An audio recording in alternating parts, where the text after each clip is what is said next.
நம்மளை பின்னாடி பிடிச்சி இழுக்கிற சக்திகளுக்கு நம்ம இடம் கொடுத்துடக்கூடாது. ஆமேன்.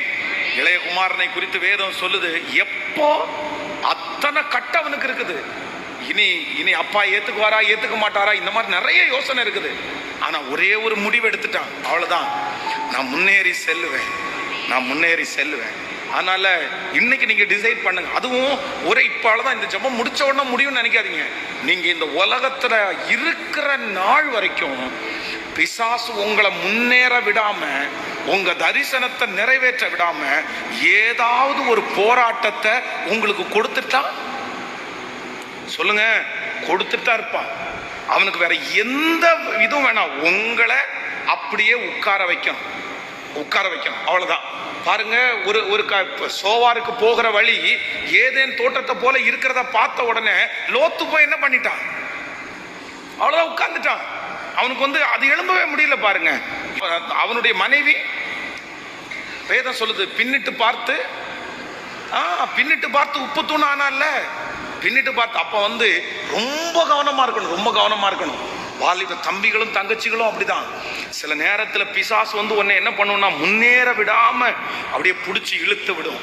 இழுத்து நிற்கும் போது நீ எல்லாத்தையும் தாண்டி மனசுக்குள்ள ஒண்ணு மட்டும் எப்பவும் இருக்கணும், நான் இந்த அடைக்கப்பட்டதுக்குள்ள சங்கிலிக்குள்ள எப்பொழுதுமே இருக்கவே கூடாது. ஆமேன். அது உங்களுடைய குற்ற மனசாட்சியா இருந்தா கூட அப்படிதான்.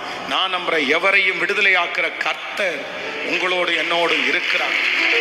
ஆமென். சிலருடைய தரிசனத்தை இழந்திருக்கிற அநேகம் பேர மறுபடியும் கர்த்தர் தரிசனத்தை கொடுத்து தட்டி எழுப்பி மறுபடியும் சம்பாதிக்க வைப்பார், மறுபடியும் தலைமைத்துவத்தை கொடுப்பார், மறுபடியும் ஊழியம் செய்ய வைப்பார், மறுபடியும் நீங்கள் எழும்பி வருவீர்கள். இல்ல, உங்களுக்கு மரணம் கிடையாது, உங்களுக்கு வாழ்வு இருக்குது. கர்த்தர் உங்களை அழிக்க போறதுல, கர்த்தர் உங்களை நிறுத்த போறாரு, நிறுத்த போறாரு. ஹல்லேலூயா.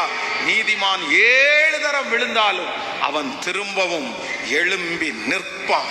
பாருங்க, அப்போஸ்தலனாகிய பவுலை அடிச்சு துன்புறுத்தி காயப்படுத்தி கொண்டு போய் செத்துட்டான்னு நினைச்சு பட்டணத்திற்கு வெளியில கொண்டு போய் போட்டாங்க. வெளியில கொண்டு போய் போடுற அந்த நேரத்துல மழை அடிக்குது. மழை தூறல் மூஞ்சில பட்ட உடனே மயக்கம் தெளியுது. மறுபடியும் அதே பட்டணத்திற்குள்ள இயேசு நல்லவர்னு பிரசங்கம் பண்றாங்க. எப்படி அவங்க எல்லாம் பார்த்துட்டு ஆச்சரியப்படுறாங்க. ஏன்னா இப்பதானே அடிச்சு வெளியே தூக்கி போட, அதுக்குள்ள வந்துட்டியா?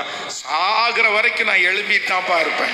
சாகிற வரைக்கும் ஒரு ஆண்டவருடைய பிள்ளை அப்படிதான் நீங்க இருக்கணும். கர்த்தருடைய பிள்ளை நீங்க அப்படிதான் இருக்கணும்.